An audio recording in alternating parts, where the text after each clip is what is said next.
Hello and welcome to the Suzanne Atwell Show. I'm Suzanne Atwell.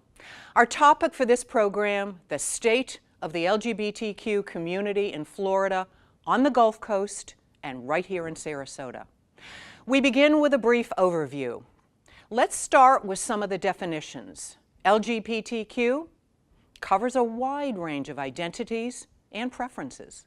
The Human Rights Campaign defines sexual orientation as an emotional, romantic, or sexual attraction so that a gay man is attracted to other men, a lesbian woman is attracted to other women, and a bisexual person is attracted to both.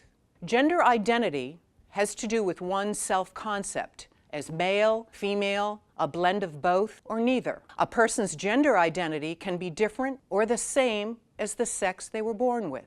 Transgender is an umbrella term for people whose gender identity is different from the sex they were born with. Transgendered people may identify as straight, gay, lesbian, bi, or none of the above. The city of Sarasota is generally regarded as being progressive with regard to LGBTQ issues. In 2003, the city passed the Anti-Discrimination Ordinance. In 2012, the Domestic Partnership Registry. I was mayor when this was passed, and I stated at that time that this was the right thing to do. And in 2014, changes to the Anti-Discrimination Ordinance were added to protect the rights of transgendered individuals. And in contrast to the city of Sarasota, the state of Florida has a history of violence against gays and lesbians. The deadliest attack in history against the LGBTQ community happened in Orlando. On June 12, 2016, 49 people were killed inside Pulse, a gay nightclub in Orlando, Florida. It was Latin night, and most of the victims were Latinos. A culture of prejudice and violence has prevailed in Florida for many years. Same-sex sexual activity remained illegal here until 2003, when the United States Supreme Court struck down all state sodomy laws. And back in the 70s, the anti-gay Save Our Children campaign, led by pop singer Anita Bryant in Miami, led to the Florida legislature passing a law that prohibited homosexuals from adopting children. The massacre at Pulse and the memory of murdered gay activist Harvey Milk were very much on the minds of those who turned out for the 9th annual Harvey Milk Festival in downtown Sarasota. The mission of the festival is to honor the life of Harvey Milk and help emerging artists promote equality for LGBTQ people through equal rights legislation. You can learn more about the Harvey Milk Festival by visiting their website at harveymilkfestival.org. There are so many people in our community who have been part of the movement to accept and recognize a person's right to sexual choice and gender identification. But few have done more here in Sarasota than Ken Sheelan, a tireless activist, advocate, and former city commissioner. Welcome, Ken. It's great to have you. Where are we in the state of Florida on equal rights? Well, it's a mixed bag. I think everybody knows about same-sex marriage and the Supreme Court decision 3 years ago. And that's a very big achievement for us. But in the state of Florida, we don't have a human rights ordinance which prohibits discrimination in employment, housing, or public accommodation for gay people. So you can get married on Saturday and be fired on Monday for having gotten married. So it's kind of a mixed bag, and we have some issues. We still have hate crime problems. We still have the gun violence problem, which is proportionally directed, unfortunately, in a high percentage against gay people and transgender people, particularly transgender women. And we have the problem with fraudulent therapies to try and change gay people into straight people, which we know doesn't work. God knows we know it doesn't work. Sure, absolutely. And so that begs the question, when you go from state to county to municipalities, we worked in municipalities, who's doing what? Are there issues between the city, the county, and the state? How do we all get it together? I know the city of Sarasota was at the forefront of some of these issues. How does that translate into the county commission and then up the state? Well, citizens of the city of Sarasota are indeed fortunate, particularly the LGBT community, because since 2003, we've had a human rights ordinance in the city, which prohibits discrimination in housing, employment, and public accommodations. And we added transgender protections about 3 years ago to that law. But we're kind of a shining light in the middle of a marsh or a swamp because Sarasota County doesn't have any anti-discrimination legislation. And in fact, has said, no, we don't want it because we think that's somebody else's job, not ours. But the approach that we've been using in the gay community and Equality Florida is to start at the local level to build support for legislation that provides protection to the gay community. And we've been very successful at that. We now have about 60% of the Florida population covered by anti-discrimination legislation. We have been working in the state legislature for about 9 years now, trying to get a law called the Competitive Workforce Act passed. It's anti-discrimination legislation. It is very slowly working its way through the legislative process. It has never come up for a vote in either house yet, but sponsorship is increasing. In fact, last year we had, I think, 65 co-sponsors of the legislation in the Florida House. We know that 75% of the population is supportive of that kind of legislation, but unfortunately the leadership in the state legislature will not allow this law to come to a vote. But we'll get there because we are getting support from surprising places. Representative Joe Gruters for this area was one of the co-sponsors of the Competitive Workforce Act last year, and so was Representative Alex Miller. So we are making progress. It's a bipartisan effort. It has to be a bipartisan effort in the state of Florida, but we're making progress. The same thing is happening now with conversion therapy bans. It started off with about 16 cities and counties in the state, and it's gradually growing. Gainesville adopted a ban not too long ago.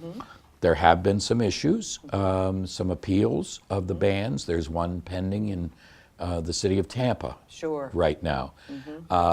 But every appeal that I'm aware of, that we're aware of, across the country, from California to New Jersey, has been turned down.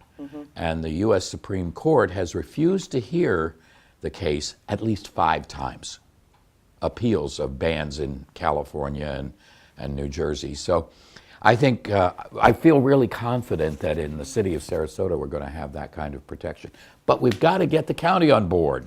Our legislature is top down, and that's a problem with this as we move into the future. How do you think the midterms coming up are going to reflect what's going on with some of the sponsorship and people getting on board, and who may get elected? I think things are going to change. I think the election of Margaret Good in District 72 in the spring is a harbinger of what's going to happen. In fact, yesterday I talked to a candidate who is going to be running in District 71, which is downtown Sarasota. And what's interesting is that not only is the voter becoming energized, but people who are interested in getting into the fray are becoming energized, and they're willing to stand up and run for election. I think we're going to see in the next few years a significant difference.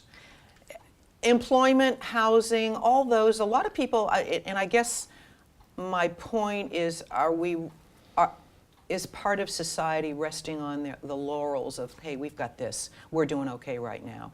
We don't need to look deeper into some of these issues. You mean the gay community? Sure. I think that was one of the mistakes that the gay community in many parts of the country made right after the Supreme Court decision decision on marriage equality. I think a lot of people thought, well, we've got it now. But since then, we've realized that we haven't got it. We've got people trying to use religious beliefs as a basis for discrimination. It's not succeeding very well, but it's an issue that we've got to deal with. I can't believe that God is going to justify discrimination. I just can't grasp that idea.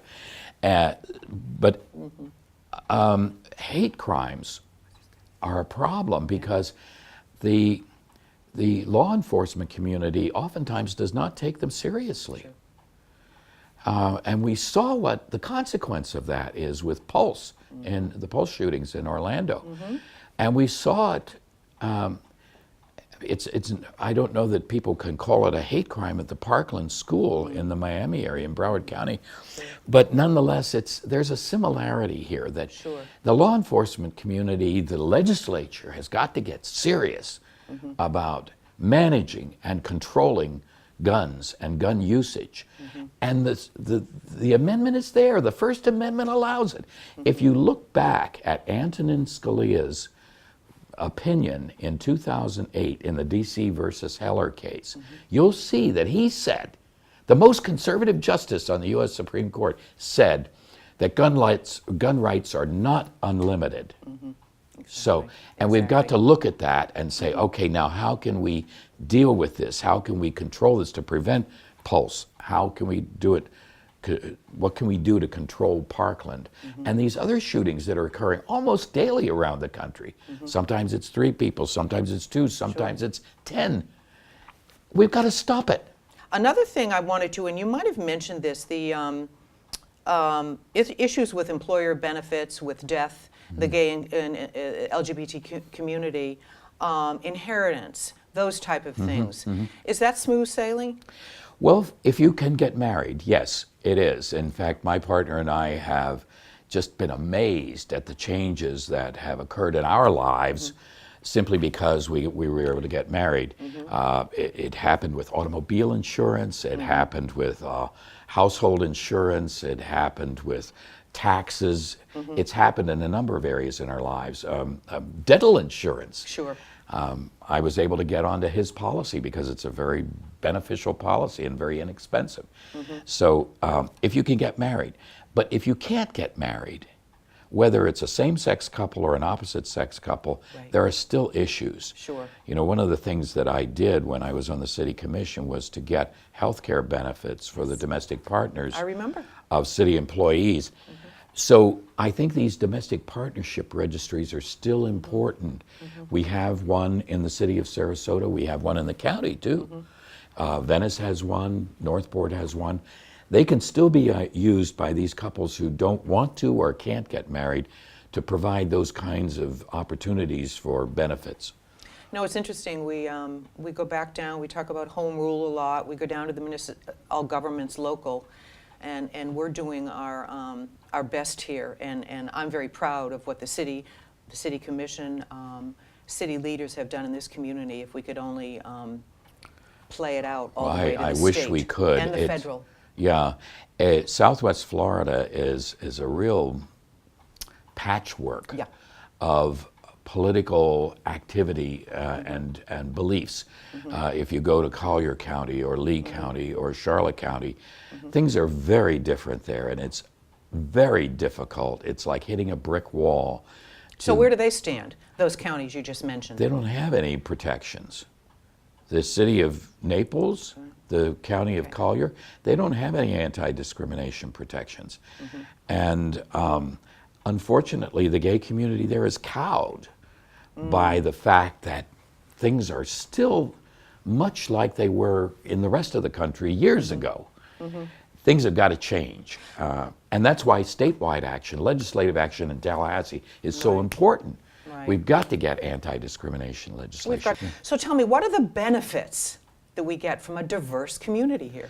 Well, it's surprising, but business is way ahead of government in this area because business recognizes that there's a tremendous economic boost that's available when you have a diverse community where you have lots of ideas and lots of differences amongst people. It creates innovation. It creates new approaches to things. And so the European Union actually understands this better than we do in this country. They've had conferences and published documents which go on at great length about the economic benefits, the business benefits to being accepting. The LGBTQ world changed on June 26, 2015, the day the Supreme Court of the United States ruled same-sex marriage was legal. To learn more about the legal rights and liabilities that affect the LGBTQ community, we talked to respected local attorney Chip Gaylor. Welcome, Chip. It's wonderful to have you here. How are we doing in the state of Florida in navigating legal barriers for the LGBT community? How far have we really come? Well, I think we've come a vast distance, shall we say, but more from a federal standpoint than from the state of Florida. The decision for, the Supreme Court decision on marriage in Oberfell was, of course, a watershed moment for the community, but that's nationwide. That's right. Which really helped, a great deal. But you still have areas where you can be discriminated against in the state of Florida in employment. You can be fired for just being, gay or transsexual, transgendered. So, we still have a ways to go from the state of Florida standpoint. And it's interesting because I, having been on the city commission for 8 years, it's interesting to see the difference between what we have passed in the city ordinances, anti-discrimination, domestic partnership, health benefits for employees, how that jives with the county and the state. There doesn't seem to be any cohesiveness to it.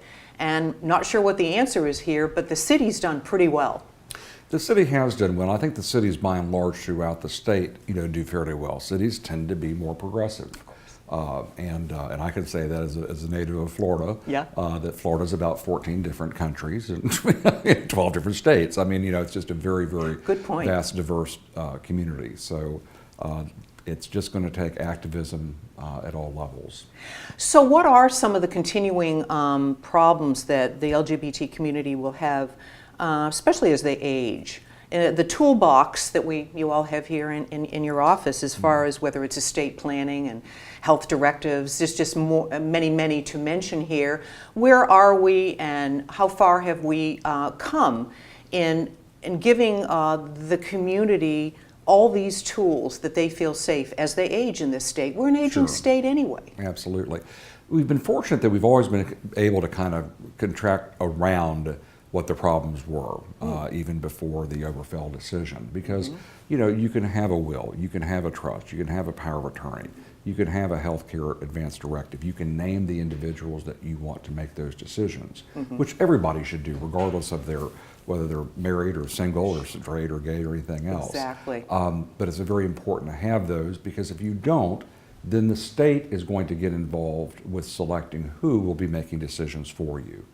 So it's very important that those documents be in place. So we can take care of just about everything. Again, we go back to the employment or housing. I mean, there are certain discriminations that we're going to have to get legislatively fixed that we can't really draft around. But from personal decisions, people are able to pretty much take care of those through those documents. So in another question, so a lot of the tools, and we talked about, you feel that from all of them that are covered, whether it's a visitation directive, whether it's inheritance, irrevocable trust, all those type of things, there is access to all that for the LGBT population. Absolutely. It's a matter of educating yourself, understanding who to go to.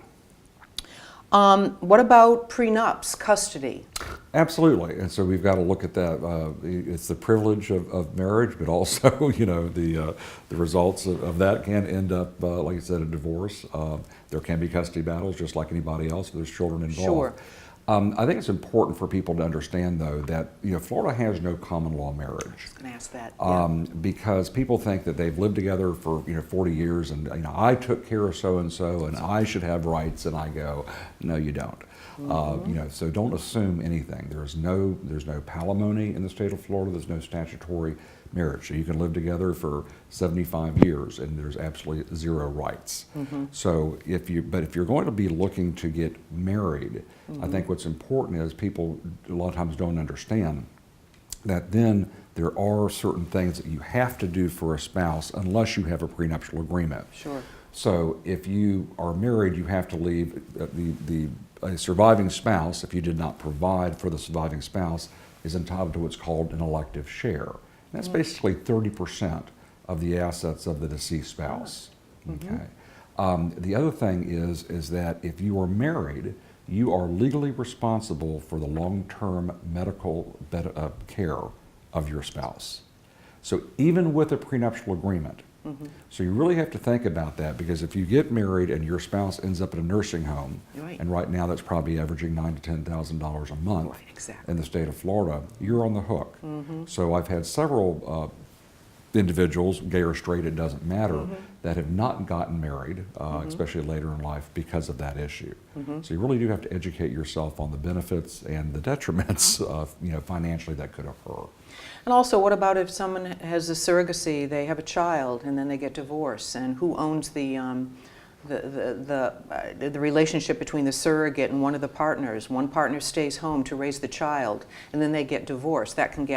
Those waters can be muddied, I would assume. They can be, and that should be kind of spelled out in the beginning of the relationship. If you're going to be adopting a child, or if there's a second parent adoption that's involved, all those things should be addressed, beforehand, before there's a problem. And if there is a problem, then hopefully it's a little bit easier to get that resolved, because you've planned for that. And federally, we've done very, very well, and that really addresses, I think, when I talk to couples, probably 90%, if not more, of the problems that they face. I mean, I have not had a couple or clients come in and say they've been discriminated against in housing. I have not personally had that happen. I have not had them come in saying that they've lost their job based on their orientation.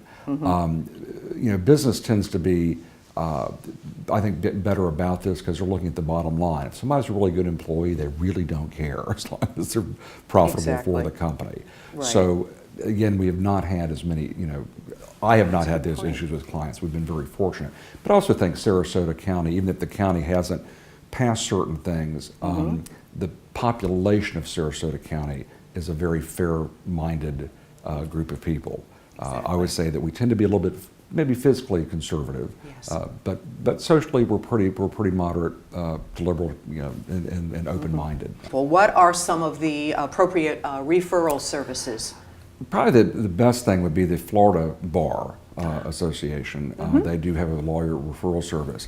Every county, I'm actually president of the Sarasota County Bar Association. We do not maintain a lawyer referral service for our county. It's a pretty intensive thing to do. Some of the larger counties would have a lawyer referral service, Dade County or Orange County, or something of that nature.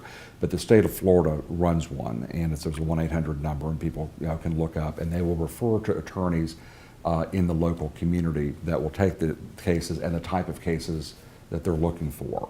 So that and if you call our bar association, we will give you that number also to be able to for you to have a lawyer referral service. So that's usually the best way to do it. So that is the best way to do that. And thank you so much. Thank you. Thanks, Chip. Fortunately, there are a number of legal rights support groups for adults. But coming of age as an adolescent who is questioning their sexual preference or identity can be a traumatic experience.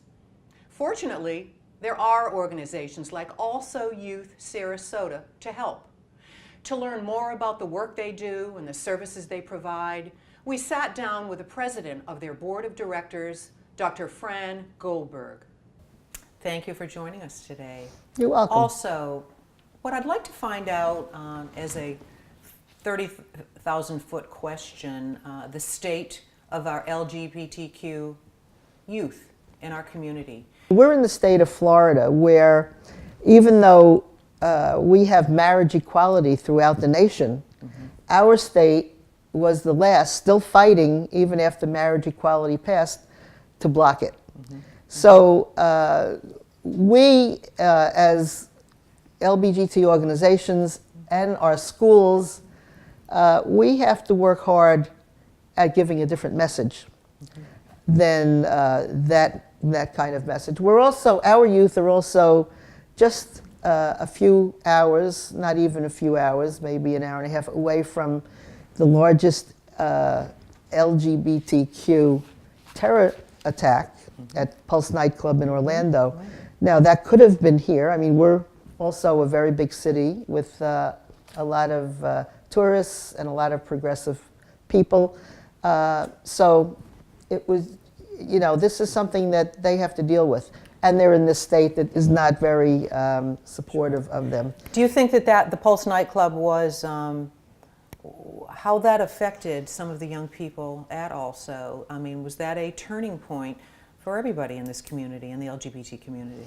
I think it was a turning point, definitely for the staff and the older community that is now more supportive. In fact, Equality Florida, right after the Pulse incident, launched its statewide Safe and Healthy Schools project. And that is going on throughout the state and is enormously successful. And that involves working with the top level people in our school districts, the district leaders, the superintendents, the principals, the counselors, and then goes all the way to the lunchroom people and whatever, to turn the system around so that LGBT youth are not always fighting for acceptance or tolerance, but the system includes them as part of the system like everybody else, and their support. There were strong gay-straight alliance clubs. And Equality Florida has worked with, I think, over 50 school districts of the 67 in the last 2 years. And the program is a tremendous success. Now, here in Sarasota, we're fortunate because we also have Also, and Also works side by side with the district and the schools. And in the last year, we hired a new executive director, Nathan Rummer, and he has visited, I can't tell you the number of schools, but it's between 20 and 30 schools since he's been here. But he gets directly involved with calls from schools, from parents, from youth. Some of the concerns from the parents may be that there is bullying going on. Okay. And you know, with bullying, it's a little problematic because some youth would rather hide it. They're frightened either to become a bigger target or to be humiliated. I know that our state doesn't have an anti-bullying policy. Well, what they're trying to do is take people out of schools and put them into other schools and leave the bullies in the school. That's a whole other argument. But when you deal with bully, how are you dealing with the bullies? But we do a lot of training in the community and in the schools. And we train on the needs of the LGBTQ youth, on the sensitivity that needs to be there. We train on how programming and the clubs can support all these youth. And you know, we put a lot of emphasis on LGBTQ youth and their allies. We're not trying to isolate the youth, and neither are the youth trying to isolate themselves. I'm not sure that the youth in our generation have the problems of needing to discriminate as much as we did from lack of knowledge. Not we, I was part of the LGBT community, but I'm talking about the general community. But the schools are still being run by people from my generation, and they need to learn a lot. And our district here in Sarasota does acknowledge that they have a lot of work to do. It sounds great, and I thank you so much for coming here and interviewing with us.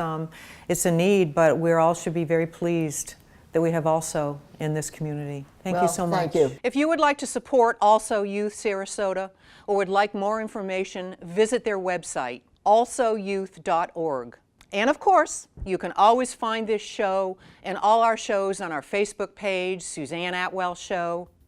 We invite you to comment, and we appreciate your input. Well, folks, that wraps up another one. Thanks for watching, and we hope you learned something new. And until next time, we'll see you around town.